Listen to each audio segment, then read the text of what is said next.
Olá, meu querido, graça e paz para você que está me assistindo nesse momento. Eu sou grato pela sua presença, por você estar me acompanhando nesses vídeos. Quero agradecer por você que foi inscrito, você que já tem acompanhado, que tem dado like, que tem colaborado comigo. Muito obrigado. E a você que ainda não se inscreveu no canal, se inscreva, me ajude, compartilhe esses vídeos, envie para outras pessoas. Vamos alcançar o maior número de pessoas para a honra e para a glória de nosso Senhor e Salvador Jesus. Amém? Que Deus possa abençoar-nos grandemente e poderosamente nesse dia de hoje. Eu quero mandar um alô especial nesse dia para os nossos amigos que estão sempre nos assistindo. O irmão Raimundo, é o Raimundinho do Cheiro Verde, e a sua esposa Irene, são da Assembleia de Deus Tempo Central. Que Deus abençoe grandemente, poderosamente a vida de vocês. Mandar um alô especial também para a sua mãe, a mãe da Irene, a irmã Francisca Carneiro. Que Deus abençoe a senhora, irmã Francisca. Já tem mais de 90 anos. Que Deus continue dando saúde e paz à senhora. A sua nora, a Edna, que está operada. Ao Valmir, seu esposo, seus filhos e todos os demais familiares da sua família, irmã Edna. Que Deus abençoe. Estou orando pela sua recuperação e Deus já fez uma grande obra na sua vida. Que Deus possa continuar abençoando vocês, tá bom? O meu alô especial também é para o irmão Celso, lá de Campinas, da igreja Jardim Caraí, lá da igreja adventista do Jardim Caraí. Um abraço, meu irmão. Irmão Celso, sua esposa Ana, seus filhos Gabriel e a Bia, a Beatriz. Que Deus abençoe grandemente todos vocês em nome de Jesus. Vamos avançar? O tema de hoje é tão perto e tão longe. Tão perto e tão longe. Olha que sensação interessante. Quando a gente está conversando com alguém via telefone, celular, numa chamada de vídeo, por exemplo, a pessoa pode estar lá nos Estados Unidos e você está vendo ela aqui pertinho de você. Você consegue falar com ela como se ela estivesse ao seu lado. É algo interessante. A pessoa está tão longe, mas ao mesmo tempo ela está perto de você. E uma pessoa pode estar perto de você e ao mesmo tempo tão longe. É o que acontece quando a gente fala no telefone, como eu acabei de falar para você agora. Quando você visita um amigo, um parente, alguém que está preso em uma cadeia, você separado dele por uma cela, você consegue estar perto dele. Pertinho, mas ao mesmo tempo tão longe da pessoa. Porque aquela cela faz uma grande separação. Consegue estar perto e ao mesmo tempo tão longe. É uma sensação muito estranha, é uma sensação às vezes triste. Quantas pessoas não estão tão perto dentro de casa de alguém, da esposa, e ao mesmo tempo está tão longe, tão perto da namorada, mas ao mesmo tempo tão longe dela. E nesse dia de hoje nós vamos estudar sobre isso, tão perto e ao mesmo tempo tão longe. E eu pensando sobre isso, eu escolhi um personagem bíblico para nós falar sobre este assunto. E pensando sobre quem eu iria abordar nessa história de hoje, Deus me lembrou de Moisés. Moisés é o personagem de hoje.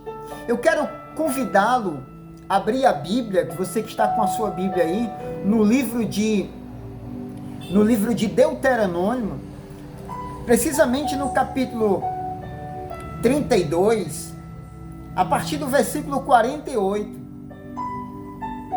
Quando eu abro a minha Bíblia e quando eu vejo aqui as últimas palavras de Moisés, os últimos momentos da vida de Moisés, é algo que chama a minha atenção profundamente. No versículo 48, na santa palavra de Deus, diz assim: naquele mesmo dia, falou o Senhor a Moisés, dizendo: sobe a este monte de Abarim, ao monte Nebo, que está na terra de Moabe. de frente de Jericó, vê a terra de Canaã, que aos filhos de Israel dou em posição. Morrerás no monte a qual terás subido, e te recolherás ao teu povo, como Arão teu irmão morreu, assim tu também morrerá, e será recolhido ao seu povo. Perguntou, porquanto prevaricaste, verso 51, porquanto, Moisés, você prevaricaste contra mim, no tocante dos filhos de Israel, quando nas águas de Meribá, em Gades, no deserto de Zim, pois me não santificaste no meio dos filhos de Israel, pelo que verás a terra de frente, tu verás a terra de Canaã, porém não entrarás na terra de Canaã, que dou aos filhos de Israel. Quem era Moisés? A Bíblia diz que Moisés, ele era filho de imigrantes. Moisés nasceu no Egito, filhos de imigrantes, filhos de hebreus. Um homem por nome de Arão e Jacobede era o nome de sua mãe.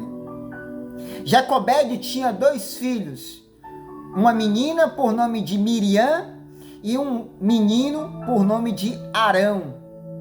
Moisés nasceu num período muito difícil. Moisés nasceu em um período a qual os hebreus o rei do Egito havia dado um decreto de morte mediante suas parteiras, para que quando uma criança hebreia nascesse, sendo homem, fosse assassinada. As hebreias, diz as parteiras, quando tinham filho, elas eram muito mais fortes do que os nossos, e quando eu chegava lá, os meninos já haviam nascido. As parteiras não obedeceram o rei do Egito, que dara ordem para que matasse todos os meninos do sexo masculino, todas as crianças do sexo masculino. Não obedecendo as parteiras por medo, por temor ao Senhor, o rei dá outra ordem. Ordem essa que toda criança do sexo masculino que nascesse fosse lançada no rio Nilo. O diabo queria tirar a vida de Moisés. Havia uma promessa de que Moisés seria o libertador do povo de Israel. Sabendo disso, Satanás, ele fez de todos os modos, de todos os meios, para que tirasse a vida daquela pequena criança. Mas não conseguiu. Nascendo Moisés, durante 3 meses a mãe conseguiu escondê-lo. Mas crescendo o menino, os rumores. Certo dia ela fez uma pequena berço de junco, betume, de um material de bambu, colocou nas águas do rio Nilo e soltou. Miriam ia acompanhando aquela criança descendo o rio, e de repente estava a princesa, filha de Faraó, e suas servas tomando banho, quando se depararam com aquela criança. E a história diz que quando as servas da princesa pegaram aquele pequeno cesto, disseram para a rainha, para a princesa, é uma criança, talvez seja um menino das hebreias. E a princesa pegou aquela criança, sentindo-se tocada, sentiu o desejo de criar aquele menino, e imediatamente aquela irmã da criança, Moisés, chegou perto e disse: olha, eu conheço uma serva excelente, que se a senhora levasse a criança até lá, ela poderia cuidar da criança muito bem, até ele completar a idade certa de entregar a senhora de volta. E Deus preparou tudo certinho, e aquela criança foi entregue à sua mãe, e a sua mãe cuidou até desmamar a criança. E ela preparou Moisés para que quando Moisés fosse para o palácio, Moisés soubesse de que mesmo vivendo no Egito, mesmo cercado da glória do Egito, Moisés, ele era um hebreu. Moisés, ele foi preparado para um cargo muito especial. Cargo esse de libertar o seu povo que por 400 anos estava preso no Egito. E aquelas pessoas oravam todos os dias pedindo um libertador. E quando Moisés completa 40 anos de idade, a Bíblia diz que Moisés viu um homem atacando um hebreu, e Moisés foi lá e matou aquele egípcio, escondeu o seu corpo na areia, e no dia seguinte, passando Moisés, encontra 2 hebreus brigando, e ele vai interferir na briga, quando um dos hebreus olhou para ele e disse: porventura queres me matar como mataste o egípcio e esconder na areia? Quem te constituiu como juiz no Egito? E Moisés, sabendo que o seu plano havia sido descoberto, Moisés fugiu. Moisés fugiu. Moisés foi embora, porque a sua vida estava agora condenada à morte. Moisés foi embora e chegou em uma cidade chamada Midian. E nessa cidade ele encontrou um profeta, Jetro, que futuramente se torna seu sogro. E por 40 anos Moisés se prepara como pastor de ovelha. Você está entendendo como Deus trabalha na vida de uma pessoa? Moisés foi preparado para ser rei do Egito e passou por algumas dificuldades. Ele achou que ia libertar o Egito, os hebreus, do seu jeito, na força da sua espada, na força do seu braço. E ele percebeu que não ia ser daquele jeito. E Deus agora leva ele para um deserto. Chegando no meio do deserto, ele vai cuidar de ovelha. Moisés agora vai aprender a ter paciência, cuidar de um animal tão dócil como era a ovelha.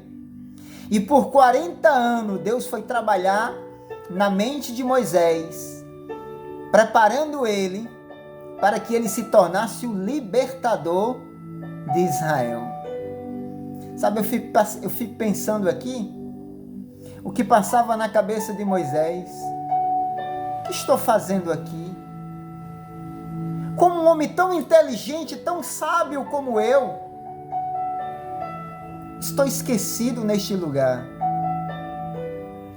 Lá naquele lugar em Midian, Moisés era apenas um pastor de ovelha.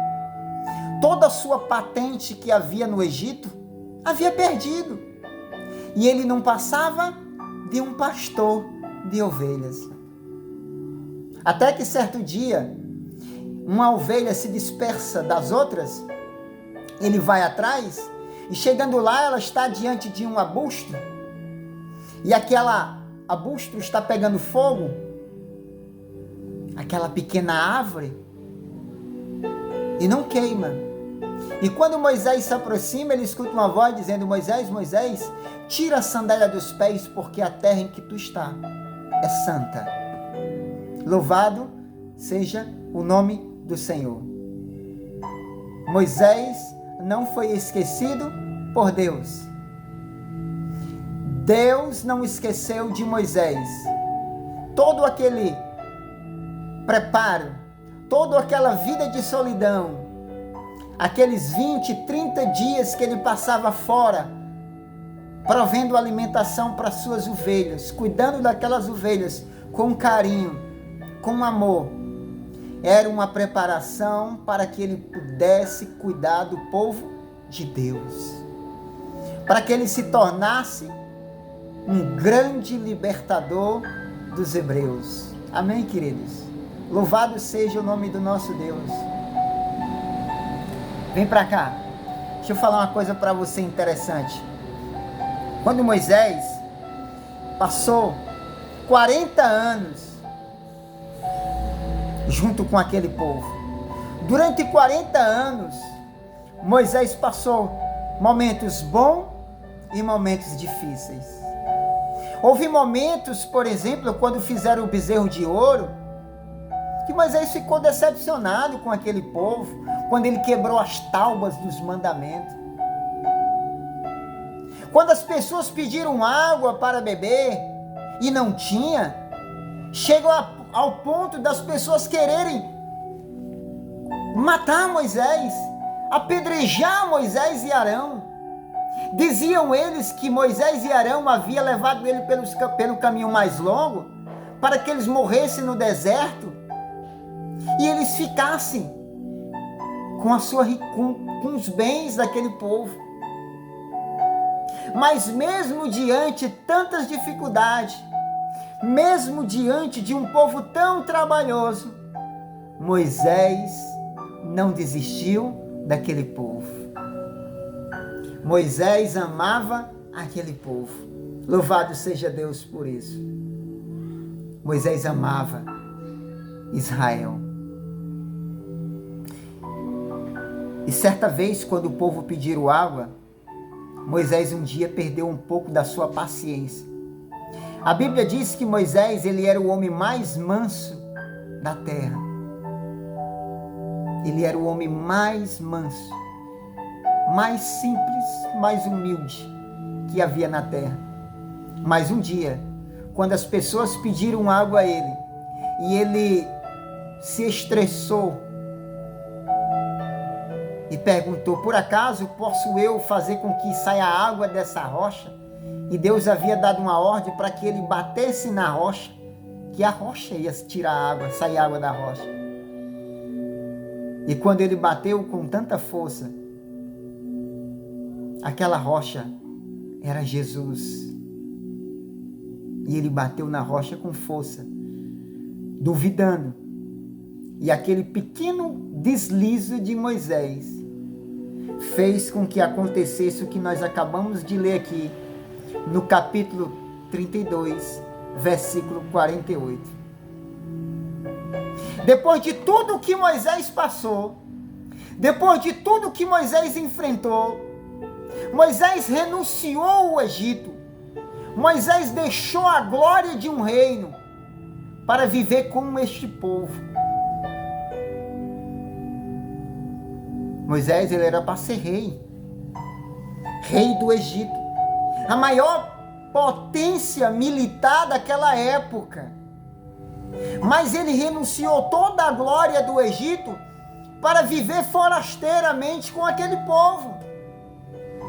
E quando a gente observa aqui as últimas palavras de Deus com Moisés, o que passa na cabeça de uma pessoa duvidosa é que não valeu a pena para Moisés. Moisés passou 40 anos preparando aquele povo para entrar em Canaã, na terra prometida. A palavra de Deus diz que era uma terra que mana leite e mel. Era uma terra abençoada, Canaã.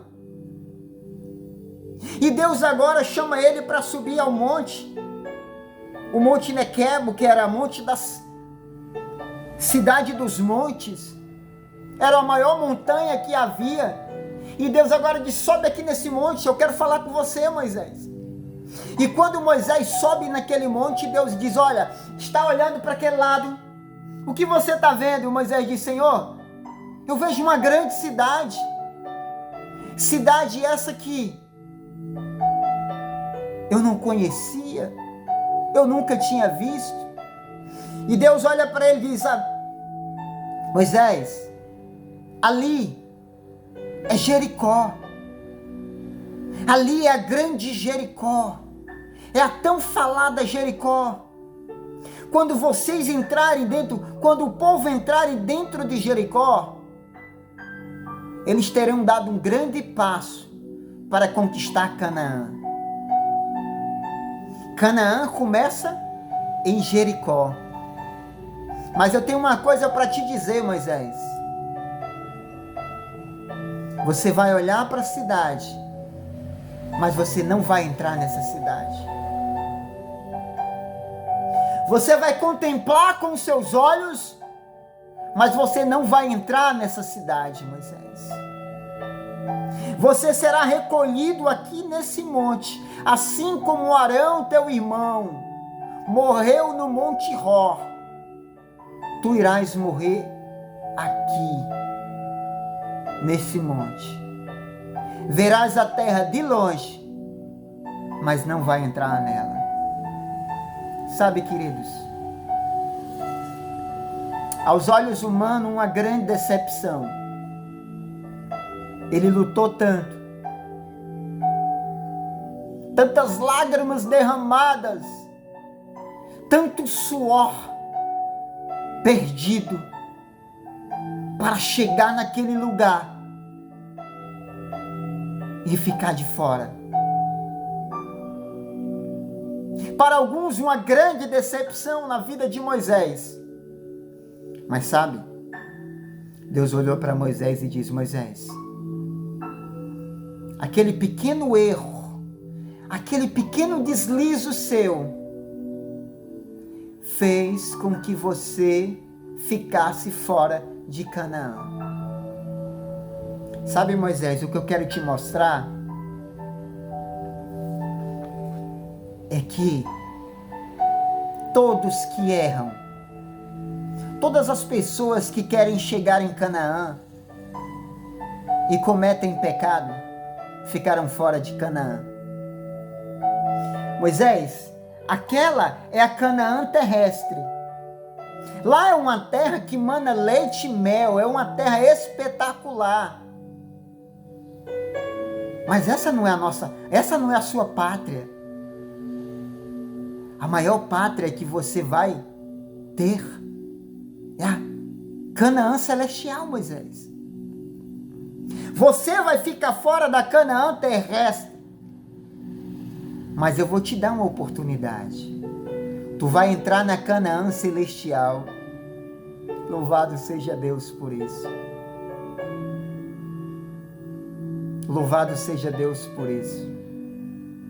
Sabe, queridos, quando eu olho para a história de Moisés, ela tem alguma semelhança, Moisés e Jesus.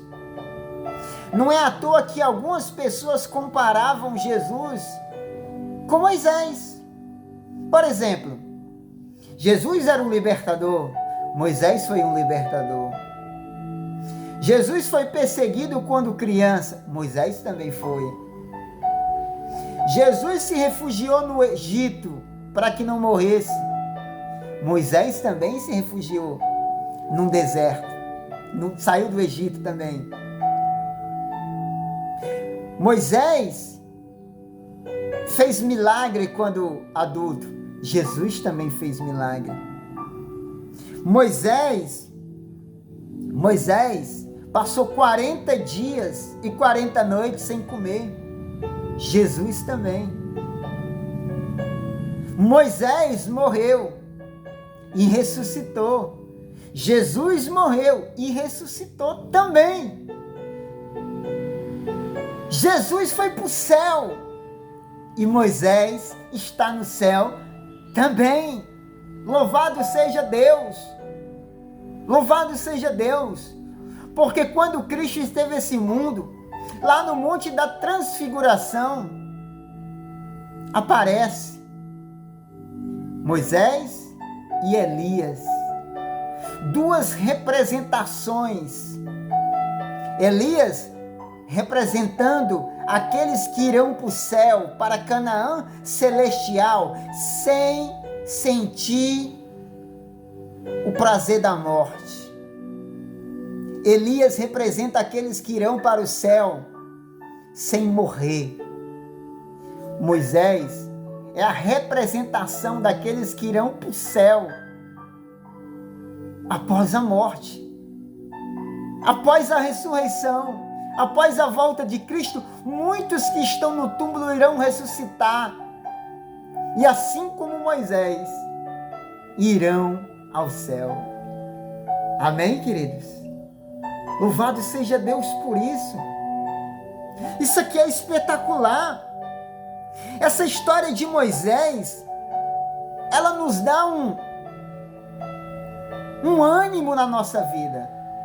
Nós estamos caminhando aqui nessa terra, nós temos um propósito. O nosso propósito não é uma Canaã terrestre. O nosso propósito não é uma cidade que mana leite e mel. A objetividade do ser humano é o céu. E nessa caminhada ao céu, muitos têm ficado para trás. Muitas pessoas têm desistido na metade do caminho. Algumas pessoas até olham, até vão ver como Moisés, mas vão ficar de fora. Jesus está voltando, queridos. Não sabemos o dia e a hora que ele vai voltar, mas ele está voltando. Jesus está voltando de uma hora para outra, ele pode voltar. É uma promessa, ele falou que viria quando as pessoas estivessem dormindo, assim como um ladrão. Um ladrão não avisa a hora que vai roubar a casa da pessoa. Ele espera a pessoa dormir. Jesus está voltando. E o que eu tenho para te perguntar hoje é: não tem você olhado para o céu? De que maneira você tem visto? Pessoas olham para o céu e dizem: é muito longe. O céu é longe, mas ao mesmo tempo ele é muito perto de nós, está muito próximo de nós. É algo que estamos vendo, é algo real. Moisés viu a Canaã terrestre. Nós estamos vendo a Canaã celestial. Mas ver não é o suficiente. Nós precisamos entrar, e para que nós possamos entrar lá, não pode haver mácula, não pode haver mancha, não pode haver nenhuma característica de pecado na nossa vida. No livro de Apocalipse, no capítulo 14, no versículo 5, tem um verso que me chama muito a minha atenção. No Apocalipse 14, quando ele fala sobre as pessoas que vão para o céu, e ele diz assim: olha só quem são as pessoas, e não se achou na sua boca mentira, e nem mácula. O povo de Deus, o povo que vai para o céu, o povo que vai entrar na terra prometida, Canaã celestial, é um povo que não tem mácula, que não tem mancha de pecado. São pessoas que lavaram as suas vestiduras no sangue do Cordeiro, aleluia. Eu me lembro de uma história que aconteceu na cidade de São Paulo. Certo cidadão estava viajando e marcou o dia que estava chegando de volta à sua terra, São Paulo, e ali a sua esposa, juntamente com seus filhos, vieram esperar no aeroporto de São Paulo, o aeroporto de Combicas, lá no Jabaquara.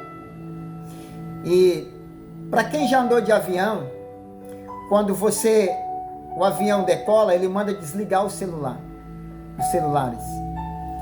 E quando ele já está chegando, quando ele já vai pousar, ele libera para que todo mundo possa ligar os seus celulares.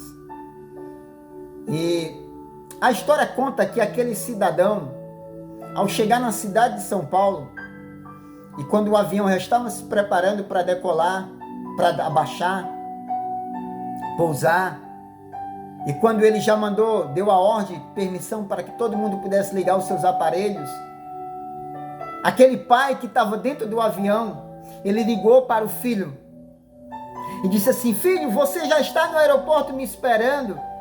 E o filho disse assim: pai, eu já estou aqui. E ele disse: olha para cima, olha para o céu. E diante daquela vidraça no aeroporto, aquele garoto conseguia ver um avião se aproximando, piscando a sua luz. E aquela criança disse: pai, eu vejo um avião se aproximando de mim, do aeroporto. E aquela criança alegre, dizendo: pai, o senhor está bem pertinho de mim. E ele disse: filho, a cada minuto que se passa eu me aproximo mais de você. Nós estamos pertinho um do outro. Daqui a segundos estarei te abraçando. Nós estamos pertinho. E ele falando no celular: filho, eu estou chegando, filho. Eu não vejo a hora de te abraçar. Eu não vejo a hora, meu filho, de brincar com você, de tomar um sorvete com você, filho. E quando o avião pousa, eu não sei por que motivo foi, aquele avião, ele começa a deslizar na pista do aeroporto de Congonhas, em Jabaquara, e aquele avião passa direto do local que era para ele parar, e ele bate em um prédio que havia dentro do aeroporto, fazendo com que este avião explodisse e mais de 100 pessoas morressem. Entre elas, aquele pai que estava falando com o seu filho. O pai dizia: filho, nós estamos bem pertinho. Era perto. Estavam pertinho um do outro. A criança viu o avião. Estava muito próximo, mas ao mesmo tempo tão distante, tão longe, tão longe. É possível que nesse dia de hoje eu esteja falando com alguém que esteja com a Bíblia na mão, mas tão longe de Jesus. É possível que nesse dia eu esteja falando com alguém que esteja dentro da igreja, mas tão longe de Jesus. É possível que nesse dia eu esteja falando com alguém que esteja orando, que esteja cantando, que esteja escutando, que esteja assistindo esse vídeo agora, mas está tão distante de Jesus. Tão perto, mas ao mesmo tempo tão longe. Sabe, queridos, foi a sensação que Moisés sentiu naquele dia. Tão perto de Canaã e ao mesmo tempo tão distante de Canaã. Nós estamos pertinho do céu. Jesus está voltando. Jesus está vindo nos buscar. Nós estamos tão pertinho dele que não venhamos desistir agora. Peçamos força para que Deus possa nos libertar de nossos costumes, de nossos males, de nossos vícios, de hábitos que nos afastam de Deus, porque algo tão pequeno tirou Moisés de Canaã terrestre. Muitas pessoas ficarão fora da Canaã celestial por pecados não confessados. Esteve no meio do povo de Deus, pregou na igreja, cantou na igreja, se envolveu na igreja, ganhou pessoas para a igreja, mas não subiu. Tão perto, mas ao mesmo tempo tão distante. Você está distante de Jesus hoje? Você sente que está distante dele? Não é o momento de se aproximar, de buscar, dizer: Senhor, vem aqui, Senhor, esteja comigo, Pai. Eu estou me distanciando do Senhor.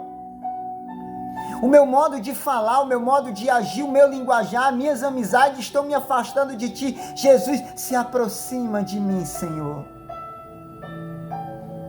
Senhor, eu não quero ficar fora do céu. Senhor, eu quero o céu, meu Deus. É seu desejo, é a sua vontade. Eu quero orar por você.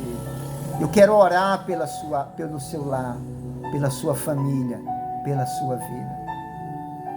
Senhor, meu Deus e meu Pai Todo-Poderoso, eu quero te pedir que o Senhor abençoe essa pessoa que está me assistindo. Essa pessoa que está tão distante do Senhor, Pai, que possa se aproximar, enquanto a gente podemos ainda enxergar, ainda podemos ver o céu diante de nós, e que nós possamos se aproximar de Jesus, para que nesse tão glorioso dia, quando Cristo vier buscar o seu povo, nós possamos estar no meio daqueles que irá cantar um hino de vitória. Perdoe nosso pecado e abençoe essa pessoa que está orando comigo agora, a sua família, o seu lar, os seus propósitos, o seu trabalho, que o Senhor possa abençoá-lo conforme o querer e conforme a tua santa vontade. É o que nós oramos em nome do Pai, do Filho e do Espírito Santo. Amém e amém. Que Deus abençoe grandemente a minha vida e a sua vida. E até a próxima, se Deus assim nos permitir. Um grande abraço.